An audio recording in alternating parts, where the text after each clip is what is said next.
Welcome to Dub Street. New season, new champion. Or old champion again, like me. Welcome everybody, and welcome to our new league mates, Sherry and Stu. We've got them in for this year, and they are taking up a new mantle, trying to win This trophy. the fabulous trophy. It's got 8 names on it right now. None of them are repeats. Space on the sides for more. Many more. Continual years. Can you believe this is already year 9 for us? This is year 9, season 9. And Sharon and Stu are in this. This is a guy with 4.3 speed on the bike, people. So watch out for him. Now, this year's a little bit different. Not only has COVID thrown like some different things in the NFL, causing our league to change from last year with bench slots, which we'll get into, but they've added a game. Yeah, so now there are 18 games. 18 weeks, 17 games. 18 games, 17 Good effort. weeks. 17 games with 18 weeks, which means we have expanded the playoff spots. Well, not so much the spots, but how the playoffs are going to work. We still are going to have an 11-game regular season. Everybody's going to play everybody else once. It's just a one and done across the board. After the first year, or the first couple of years where we had the 2 different conferences. Yeah, and there's a big asterisk next to Nick's championship because of that. We've changed into this format. Everyone gets to play each other once before playoffs. Yeah, and then once we hit playoffs... 6 players make it. 6 are going to make it. Top 2 get the bye. But, and this is the big change, because there's an extra week in the season, we're actually able to do 2 weeks of football for one individual matchup. So if you made the playoffs and you're the 4th seed, you're going to have to play someone, but it's going to be 2 weeks that you play them in a row. So do you guys recall last year, Brandon was incredibly upset because Julie smacked him in the first week of the playoffs. Cost me a championship. In this instance, Brandon could have used 2 weeks together to summation his scores and see if he would have beat Julie. And I would have, because I had the top 2 scorers in the league for the next 2 weeks, and I would have won the championship if she didn't beat me. But anyways, so it's going to be 2 weeks put together for one matchup. Right. So that'll mean if you're down, maybe you're down heavy after the first week, like you can just start throwing Hail Marys, put in players that you're like, this player just needs to go bonanza in order to bring me back into this matchup. Or maybe you've got that lead, maybe you've got that nice cushion, and you're playing a little bit more consistent. Or maybe it's just a close matchup, and good luck to both of you. And so our season will go from, the playoffs will go from week 12 to week 17. So still, although there is an 18th game in the NFL, we will not have that as part of our fantasy football league. Yeah, so we're not going to have week 18. It is important, though, to recognize that as you do get close to week 17, maybe you've got a great player on a great team. If they've already clinched a title spot and maybe a bye, depending on how the seasons go, you might not be seeing as much of that player on the field. It doesn't happen a lot, but it can happen, so be careful. And remind me, how late does byes go in the NFL season? Byes go to week 14 in the NFL season. So there's a chance that you'll be a playoff contender and still be dealing with byes. Yeah, but hopefully this year that'll be mitigated a little bit because your player who might have a bye week 13, they'll be able to play week 14 for you. And so, you get both weeks summed up. Yeah. So, those are some changes to our playoffs. In terms of other league things that have changes, we've got a 6-person bench. Yep. So, which is the same as last year. Yeah, it was the same as last year for a little bit, right? Right. And then we made some changes during COVID because people were not playing due to COVID. Yeah, so we also have an IR spot, which could come real in use for you. Maybe there's a player that's injured right now that is on the IR, but they're a great player and they're going to come back later in the year. And don't forget, last year in our podcast, we had some controversy because we kept saying to Gregory that he added the IR because of McCaffrey, and he was mad. He was mad that we were... And it looks like we're keeping the IR spot. But for that IR spot... He was mad that we kept talking about it. You could draft someone, throw him in the IR spot, and then right after the draft, you could go on waivers and pick someone up. So, you've got a 17-person roster, So that's a little strategy for you if you want to, do that for the draft. Speaking of strategies, we got a big event coming up tomorrow. Tomorrow is the draft! So, as your fantasy football podcast leaders, we wanted to give some draft strategies. Yeah, so this might be your 9th draft, or maybe you're in multiple leagues and you've done a million of these drafts, or maybe it's your first draft ever. But here's some generic strategy in terms of drafting. So from people that have won this league once, really have no other accomplishments to boast with regards to being strategist. Yeah, but we're winners. Yeah. That means something we're doing is right. So basically, the draft is a snake draft, which means if you are in Amanda's spot, she's got the 12th pick. I'm the 12th pick, the last pick. But in the second round, I'm the first pick. Yeah, so it goes all the way down and then all the way back. So if you get the first pick and you happen to draft Christian McCaffrey, because why wouldn't you? You're going to have to wait until pick like 24 to see something again. 25. So, no, 24? Okay. Yeah, 25, I don't know, whatever. Numbers. But so you got, normally the way most fantasy drafts work is running backs are a hot commodity. And we'll get into why that is in just a moment. But you'll notice McCaffrey, great running back, and even better because we play in a PPR league. So that's a points per reception. So if McCaffrey, does a little wheel route to the outside, and whoever Carolina's quarterback is now, I think it's Sam Darnold. Is? Yeah, Quarterbacks went crazy this year, so have fun with that.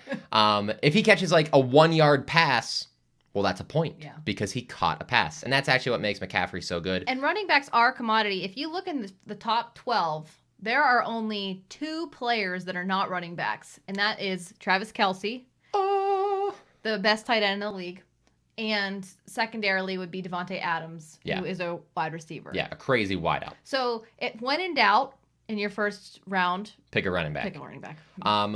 And McCaffrey, Kamara, those are great receiving running backs. Even Barkley for a while was a great receiving running back. The second round is where things start to get a little bit weird. If you start looking at like the ESPN projection rankings on this, you start looking from like 13 to 25. You start to notice that wide receivers start to pop in because some of these wideouts are great players for a fantasy perspective. Right. But this is where you've got a big decision to make. Do you want one of these top wideouts, or do you want to try to draft another running back? And that's really what's going to flux people in this draft. And if you look, you can see that the top running backs kind of stop after 15, and then you see a break in the wide receivers. And then you'll have a pickup again on running backs in the 20 territory. Yeah. So there is a drop off from the elite running backs down to the second tier running backs. And then once you get into like the 20 to 30s, it's like wide out, running back, wide out, running back, running back, wide out. Because it's like, what are you going to pick? If you look in this top 30 that we just kind of showed, you will see that there's not a single quarterback. Yeah. But a lot of times people will reach for one of the best quarterbacks in the league. There are 2 elite quarterbacks in the league right now, which is obviously Patrick Mahomes. And then secondarily, the second one is Josh Allen. Wow, what a comeback from him.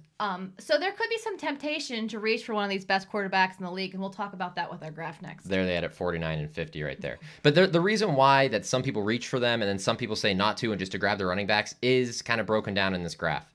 So this is a graph that we may have shown you during the off-season Brandon podcast. was trying to learn R, and so he decided to do a bunch of statistics. How many hours do you think he spent making all of this? Too many hours. But right here in this green box, this is all of the quarterbacks in the NFL and what they scored fantasy-wise over the course of the season. Now, because of that, many quarterbacks didn't play, so this average is pushed down a lot.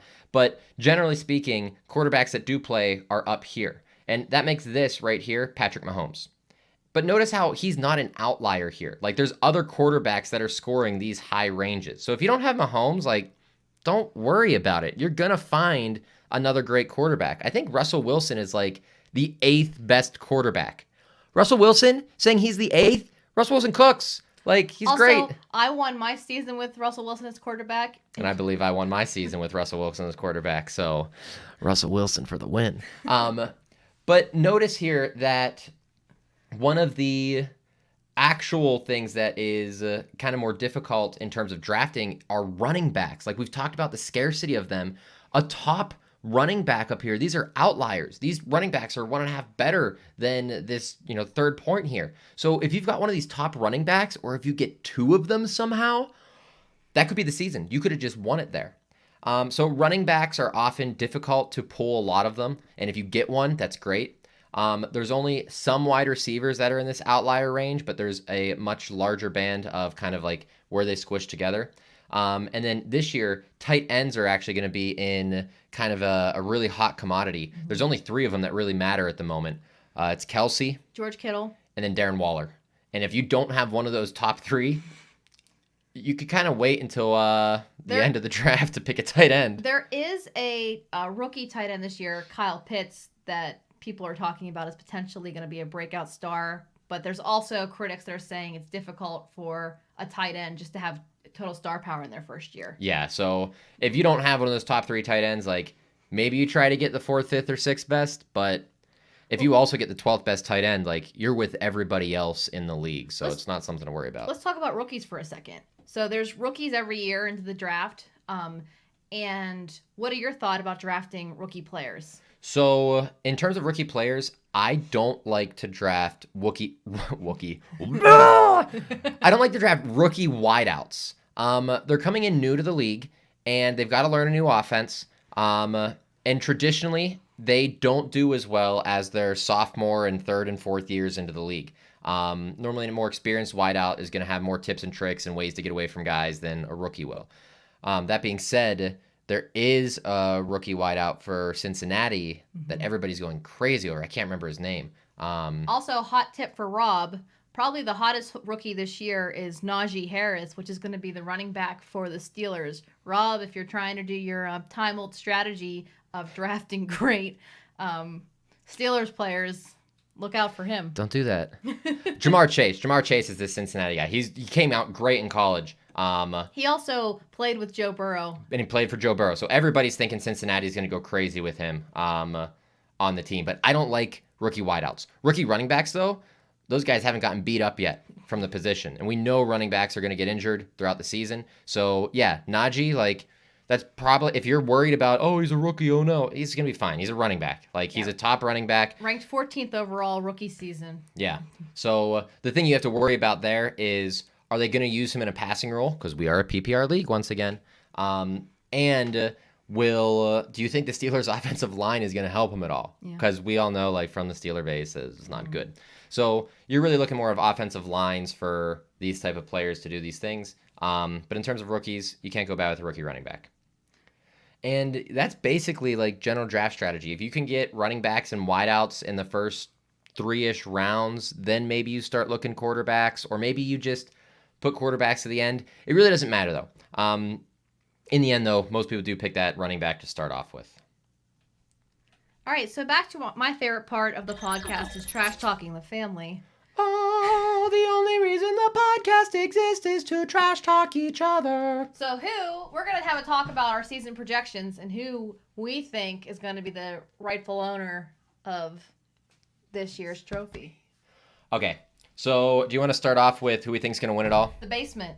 Or you want to do the basement? Let's start with the basement. Basement of the basements? Okay. My vote for the basement. Sorry, Anthony. That's a great pick. And as much as I would love to pick Anthony for the basement role, I have to pick Nick.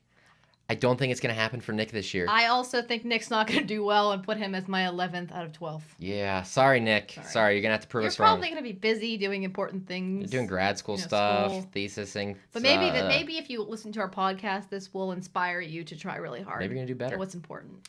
My 11, though, and this is a dark horse for the 11th spot. I've got Jenna there. I disagree with this. And I know Jenna always does well. Always a Jenna fan. But if you look at the trophy, Jenna's championship reads 5-6, which is not a good record, although it was the record that kept me out of the playoffs and prevented me from winning the second championship. And I think that Jenna is going to just get players injured on her this year. I think it's going to happen. I think there's nothing she can do about it. I think she's just going to have an injury on the bench, and then she's going to be stuck. For my 10, I've got Uncle Rob. I have Rob. I predicted Rob at 9. So also, Rob, I think this is going to be a bring back year for you. You were like in the 12th, 11th spot last year. I think you're going to rebound a little bit, but I don't think you're going to reach that status don't that think you he's got. Making playoffs. I mean, Rob was a winner. He's a winner. It says Uncle Rob on that trophy. So, also, he's my favorite name. Team Bob's your uncle. Yeah, Team Bob's your uncle. That's a good one. Who do you have as your 10 spot? My 10 spot is Stu and Sherry. I think they're going to do good, but I don't think they're... Well, 10, I wouldn't say good, but I think they're not going to be the worst, but I think it's going to be a challenge. You think it's going to be a challenge here? I've got them higher. We'll see whenever I hit them. In my 9 spot, I've got Uncle Chris. I have Chris much higher than that. I think Chris is an excellent player, always a contender. He's a major contender. He's almost won like 4 championships. I don't think he ever finishes that low, so I think you're totally wrong. I could be shooting for a home run this year, but I'm hoping Chris's team gets super injured again, so that he's walking wounded. Yeah, for my 9, I've got Rob. Yeah, so that makes sense.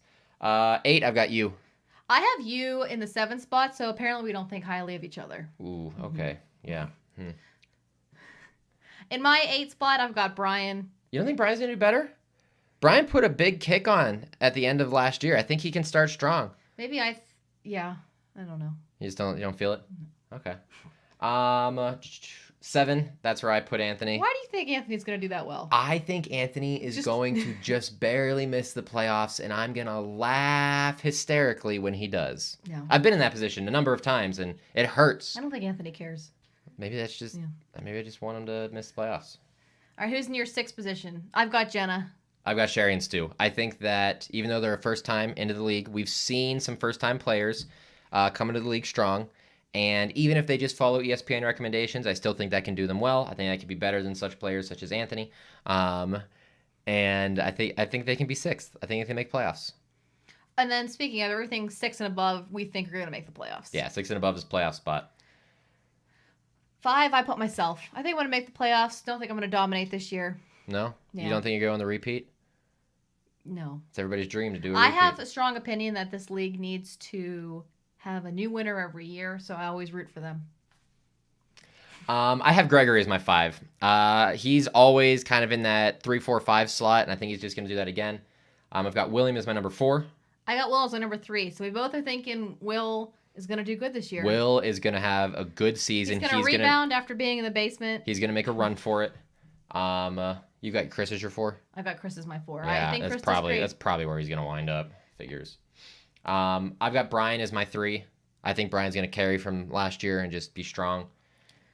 And then at the top, I've got Julie in my 2nd slot. I think she's going to do great. She really started off strong in the first season last year. She's going to use those skills. I bet she wants to beat up on Anthony via fantasy football. She's going to use that inside information. Now, this is where I feel very very nervous because I have Julie as my number 1. I have myself as number 2. I think it's going to be me and her in the championship. Another rematch because we've got a grudge match against each other. I don't think Anthony is no longer my rival. He has been stepping to the table. But I think Julie is going to be my new rival in this league. And it's championship time. And I think that in number 1, who I've been voting for a couple of years now, it's a pepperoni. Is Gregory. Gregory, it's your year. Come on, get your win. Get another new name on the champions list. Not gonna happen. Yeah. Okay, and then last thing we normally do is boom and bust. Which players do we think are gonna kind of like have a great week or a week that is much better than normal? Fantasy football starts on Thursday. I know we really haven't been trying very hard, and we're drafting tomorrow, but it starts Thursday, so we're literally like starting a few days away. So Brandon and I, while preparing for this boom bust segment, had no idea what teams were playing each other or who was going to be good or not. We had to do a lot of research for this podcast. Yeah, if you haven't been looking into like what the actual season schedules are, do that. My boom for week 1 is actually in the hometown Steeler front. I think Claypool is going to go bonanzas. If you haven't seen the schedule, and we just barely did, Steelers are playing the Bills. The Buffalo Bills. I think the Bills are going to smack them. And yes, I think the Bills are going to crush the Steelers. Josh Allen is so good. They've got Stephon Diggs. Like, they've got a good team. And I think that score is going to be really high in that game. I think Big Ben is going to come out, and he wants to show his swagger. You know, this might be his last year. He might have 30 more in him. I don't know. But I think he's going to sling that ball. I think the run-pass game and the run-play option is going to be good. And I think they're going to look to target Claypool down the field so Ben can go, look at my arm. It's so big because I'm a big man. He's fat. I don't feel tons of confidence in this boom choice, but I'm going to go with Matt Stafford. They had a strange trade where Jared Goff and Matt Stafford got traded. Switch teams. Jared Goff is like not even playing. Yeah, I don't even. He's like 50th. He's like way down the list in terms of like ranked running backs. Don't even bother with Goff. You don't go for Goff. But I think Stafford is going to feel that he needs to vindicate himself and he wants to prove that he's not a bad quarterback. He's not a bad quarterback. No, he's not a bad quarterback. He's got the physical talent. He's going to have Eckler as a running back, like option pass play. And So, yeah, Stafford's my boom. Not super confident in this choice. Or is he going to have Eckler? What is he with the Rams? Yeah, he's with the Rams. Oh, okay, so he won't have Eckler. But still, he's got Sean McVay, and McVay wanted him. So Stafford could be good. Yeah. And once again, it's one of those quarterback slots. So even if you don't have a top quarterback, like if you got the sixth best quarterback, you're still going to be fine. Bust. Here you go first. I drafted this guy last year in like my first round, and he pissed me off so bad. And I think he's just gonna suck. And it's Clyde Edwards-Helaire. He sucked last year. He's gonna suck this year. Patrick Mahomes doesn't want to throw to him. He doesn't know how to run. He's gonna bust. The biggest thing with Helaire is that I don't think he's big enough to be a goal line back, so he's not getting you touchdowns. And Patrick Mahomes has so many options on that team, especially with Kelsey. He's like another wideout. I just don't think Hilaire's going to take it. So I agree with you. That's the big bust there. And Hilaire's ranked 23rd in ESPN's overall rankings in the draft. Or is that just right? Yeah, that's that's just running backs. He's the 23rd running back. But yeah, he's 23rd in the overall draft too. So I think that's a bust. You're right. You're probably right on that. I at first, and this is how do you feel about the matchup? This is a hot take. I was at first going to pick Nick Chubb. But Nick Chubb and the Cleveland Browns, they're going up against Mahomes and the Kansas City Chiefs, which means that game could go two ways. That game could either be every time Cleveland gets the ball, they run it for like 50 minutes of the game and just try to grind the clock and keep Mahomes off the field. And if that happens, Chubb's going to get bonkers points. But if Baker Mayfield, if he's got to sling that ball around, I can see Chubb getting starved and maybe Chubb bust. But my actual bust pick is going to be Adam Thielen. Who I had on my team last year and helped me win the whole league. Yeah, for the Minnesota Vikings. The top third scorer of touchdowns last year. Yeah, I think it's a terrible bust choice. I think it's a great bust choice. The only reason Thielen did so well last year was because he put up 14 touchdowns over the season. You cannot sustain that many touchdowns. It's just not going to happen. That number is going to pull back a little bit. It's probably going to come down to like 8 to 10. And if it does, his other metrics were terrible in comparison. He was something like 27th in terms of yardage, and like 20-something or something like that in terms of just like receptions. So he's not getting the volume in order to be a top-tier wideout. He needs touchdowns, and I don't think it's going to happen. And as a result, he's going to be a bust. Well, this is our first week. We covered a lot of material with draft strategies, introduction to the league, and some week 1 prep. Look forward to talking to you guys next week. Or tomorrow, because you've got a draft. Adios, everybody. Bye-bye.